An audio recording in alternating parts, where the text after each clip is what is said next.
How's it going, everyone, and welcome to this video. So in this video I'm going to go through the S.H.Figuarts Son Goku Ultra Instinct form. So this is the guy right here. Already pre-posed him in a cool flying kick pose to give you a quick glimpse of how cool he looks. So Ultra Instinct Goku, new form of Super Saiyan, debuted in the Dragon Ball Super anime and manga, and now finally getting S.H.Figuarts debut. There have been figures of Ultra Instinct in the past, but now it's S.H.Figuarts' turn. So we've had so many S.H.Figuarts Gokus before. It's the same figure that we get over and over and over again with slight updates here and there, and of course different variations on the form from Super Saiyan, regular, Kaioken, damaged, and so on and so forth.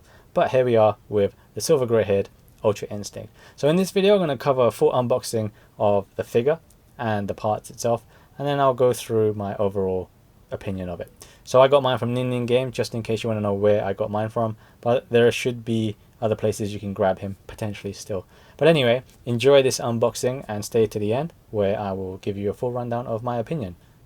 And here's the packaging of the Son Goku Ultra Instinct S.H.Figuarts. So it's pretty standard Dragon Ball Super or S.H.Figuarts packaging for the most part, with the Dragon Ball Super logo down at the bottom and the sticker here, and of course Tamashi's holographic sticker, just in case you want to make sure that you've got a legit product. Doesn't guarantee you've got one, but it's one sign to look out for. And then you can kind of see the optional face parts that this Goku comes with. Comes with effect piece, the Kamehameha over there, and you can see a little bit of the figure too. We'll get into the details of that shortly. On the side, his name there printed again, and on the back some photos of Goku right here. Top and bottom, not really much to talk about. Finally, this other side is grayscale. I did want to point out though, one of the things I did notice straight away with this figure, despite not having opened it, slight color difference between the arms and the torso. Does happen frequently with a lot of figures, but I think S.H.Figuarts, in my opinion, generally are a little bit more consistent with it. But I did notice this. I've got two of these figures, and both have a similar issue of slight color difference between the torso. You might not see this in this video, but in person it is definitely there. So let's go on to opening this figure as well now. So here's the Ultra Instinct Goku out of the box, and of course it comes with the extra hands, face, and the effect part, which you can see more clearly now. We'll go through the extra parts before we get into the figure. So here it comes with first pair of hands, which is the open palm hands. So this is pretty much what every Goku figure comes with. It's not, anything new really. So whatever Goku you have, chances are he comes with that set of hands. Second pair of hands, again, pretty much what most Goku figures come with. So this is pretty much used for the Kamehameha hands. So nothing new here. So if you're familiar with Goku figures, you pretty much know what you're getting with these hands. And then final pair of hands are his fighting posing hands, with the first few fingers pointing upwards. But again, you pretty much get these all the time. Not all the time, maybe for that one, but majority of the time. Face wise then, so of course you can see the regular serious expression on him right now. Then he comes with one where he looks to the side just a little bit, like so, and this is similar in the vein of the first one, which has some battle damage on there. It's not painted damage, by the way, it's etched damage or sculpted damage. It's really hard to kind of show you that clearly, but it is there. Then for the other face, with the gritting of the teeth, similar sort of damage going on right there. Silver eyes or grey eyes and eyebrows to match the hair. Then he comes with the open mouth one, which again comes with the battle damage. So those are the optional faces. Then he comes with the Kamehameha piece. This is pretty much very similar to the one that Goku Black came with, just of course different color. Now the way you got to do this, these all come separated. You got to plug them in, and they all have different shapes. So you can kind of work it out here, sort of. Let's focus that in. That there's a shape to it. This is a bit more of a square shape. You can't see that right now because of Goku, but yeah, there we go. And I've left an empty slot to plug that in right here. You can see it there. And like I said, they're all going to be different shapes and sizes, so you can't put a different one in the wrong space. You just plug it in like so. Just be careful when you do it, because the ends are a little bit sharp, so you might not want to force it in that way. Just force it in around here. But again, it thins out here, it tapers off, so you don't want to force too much in case you snap it. Fortunately, I've not done that, but I figure some people may accidentally do that. But otherwise, this is the same piece that Goku Black comes with. There's some grooves in the spherical bit right here, if you can see it. There we go.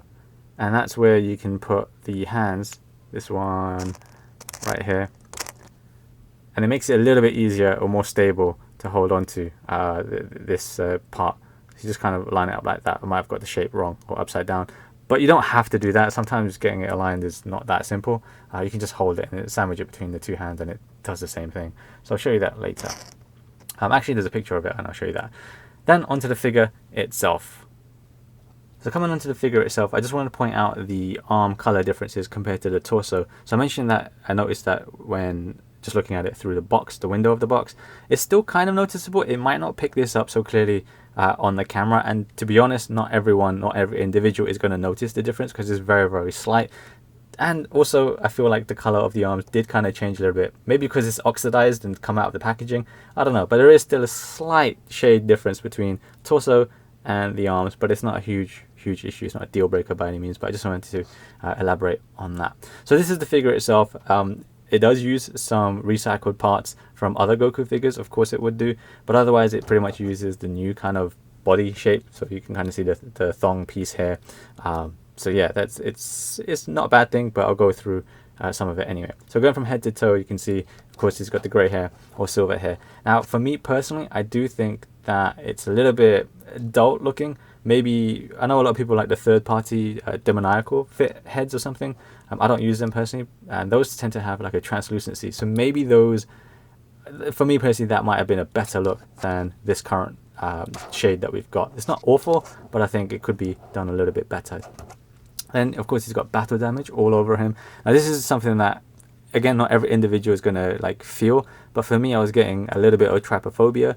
If you don't know what trypophobia is, I'll put the word up, but I'm not going to show a display of what it is because I know it puts people off. But Google it and then you'll see what I mean. So because all the battle damage is not painted on, it's all etched in. So on his shoulder here is quite deep etches, and then here you can see another deep etch here, and on his back in particular you can see the etches going on. And that can be a little bit off-putting for some people, and for me a little bit it is. I'm one of those people that I get put off by it, but I can't help but keep looking at it at the same time, if that makes sense. So if you do suffer from trypophobia, you might suffer a little bit of that feeling with this figure. I just think maybe painting the battle damage would have been a little bit better anyway, but that's just my opinion. Anyway, that kind of goes throughout onto the body and then also onto the clothing. On the clothing, I actually don't mind it. It's on the body itself, on the flesh tone, that is more off-putting, I guess. But on the actual clothing side of things, I don't mind it so much. So it goes onto his boots as well, you can see. So there's a lot of battle damage on here. You can see also some of the battle damage on his cuffs. These are pretty much recycled from the Awakening Goku that came out, I think, last year or the year before that, which I never actually did an unboxing for. But otherwise, similar parts are reused from that figure and then the original Goku. So you can see the joints in the arms and all the sculpting and molding is pretty much similar to previous Goku figures. Going on to the articulation, and so a lot of my joints are quite stiff, and that's not necessarily a bad thing because sometimes now I've noticed that especially the ankles can be a little bit loose on some figures, so getting them to stand can be troublesome, like Jiren, for example. So articulation, you can tilt his head down and then up is where it's a little bit stiff for me, but it can go back a little bit and side to side and then looking as well. The arms pop up like so. You can reduce them and chuck them down a little bit if you want, otherwise they twist around. That's all good. They're a little bit stiff on mine, like I said. Bicep over here and then elbow bend, pretty much the same as other Gokus, and then the hands. For the torso, so he doesn't really crunch that much forward all the way. Backwards is a bit better. It kind of stops him with the sash plus the damage part of his top. He can lean. When he twisting from the bottom, I'll show you, is more preferable on this one. And he twists all the way. This is loose, so it goes with him. Or you can hold it and it will stay in place as well. But if you want to twist on the top or lean on the top, because of his ribs, they will end up causing another frictional ding in his abs. So don't do that too much. You can kind of see what I'm doing here when you twist him. So just be mindful of that. It happens with most figures, but he's a bit more obvious with this. Down to his legs, kick up like so, splitting his legs like so. And that wide. He's got a twist here. And then a knee bend, which is pretty good. I'll show you the other leg as well because it's a bit different. You can see both knee bends. So you've got the bare knee and then the clothed knee as well. And then for the ankle, it rocks. And then a hinge there. Now then, to change his face, you just remove the front part of the hair. Oh, and his face comes off as well, but they're on little pegs there. And then we'll switch it to the yelling face. Now what you can do as well is, if you've got the original Goku figure, the reissue that came out, or the re-release with the new body, you can actually swap the head sculpt and the head entirely. Slight shade of difference with the face, but it is possible if you wanted to do that. And then you just plug this back in, and there we go. Then we will change his hands. Yank them off. I'll do both. I'm going to switch to the Kamehameha hands. So these are quite stiff as well, and I quite like that. I think lately, for me, a lot of the S.H. Figuarts figures have been a little bit on the loose side, especially, like I said, the ankles. So it's good that this is a bit more sturdy, for now anyway. But maybe to the point that I can't actually get there. There we go. So it clicks into place. Oops, dropped the figure. Then we'll grab the other one. Oh, and then we can see that actually the peg came off. So I spoke too soon on that one. So let's grab the hand again and then try and rectify that. Shame that one happened. So just pull it off like so. Maybe because I bent it too much, but I'm gonna. There we go. So not too bad there. Hopefully that won't cause long-term issues. Can never tell with these sometimes, but just got to be careful in the future. So don't do what I did and be complacent. Just watch what you're doing. Try and get this in. There we go. I think that's in. So move the others to the side. So there we go. His hands are changed. Now let's pose him quickly to do his Kamehameha. Shift the elbows and get him looking this way. Now again, you can position the grooves if you want to, but I'm going to just throw it in here and just save some time a little bit. Obviously you're going to have to maneuver based on the little spiky bits. And there we go. Pretty much like so. It looks like he's eating it, but again, position it how you're comfortable and it will look fine. So I'm going to take that out. I'll leave him there. So that pretty much covers the Ultra Instinct Goku. Let me bring out the regular Goku that came out a little while back. So this is him here. He's not going to stand properly because he's got the ankle issue I was talking about. So I'll try and put him side by side. There you go. So like I said, you can swap the hair if you want to, vice versa. It works for both. So that's pretty good as well. But you can see some of the parts are reused anyway, and the sculpting. But that's pretty much to be expected. It's just another Goku figure at the end of the day. Then we've got Jiren right here, who's obviously a bit hench compared to Goku. Bring out Gogeta as well. If I can fit him in, I'll put him at the back. Hide him. There we go. And finally, let's bring out the Broly Vegeta. Not Broly himself, because I never did open that one. And there we go. So that's all of those guys for now. Pretty much the same height as Goku's always been, so nothing new again. Now overall, this is just another Goku, to be quite honest with you. And you may prefer to just do a custom. It'd be a cheaper alternative. So if you've got this Goku, for example, you might want to just do a custom job of him for, you know, he might not be battle damaged, but if you've got maybe Awakening Goku, then you might prefer that as well. But you can see them all side to side and it looks pretty okay for now. But that covers the figure really, so what do I think overall?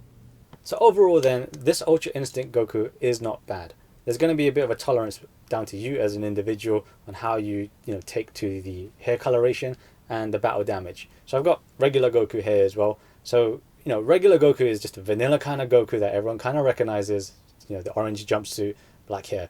I like this a lot because of that vanilla aspect to it. But for the first time doing an Ultra Instinct in S.H. Figuarts form, I still do like this one. And if you really like this form, then yeah, I think just recommended buy for you guys. Of course, I had a little bit of issue with the hair.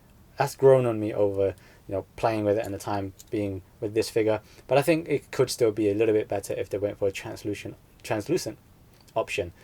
Maybe a third party would make that, and I'll maybe check that out. We'll see. But it's a pretty good figure overall. So again, I got mine from Nin Game. Do check that place or Nippon Yasan or other vendors to try and get yours. If you're in the US, Big Bad Toy Store is an option. If you're in the UK, then Kapow Toys, that could be an option for you guys. And hopefully you can get your own Ultra Instinct Son Goku figure. Thank you for watching. Do check out my channel for more videos and unboxings of action figures across various sort of anime and video games. And if you enjoyed this video, be like Goku. Scream. Scream about it. Scream really, really, really loud about it. Thank you for watching. I'll see you in the next video. Bye now.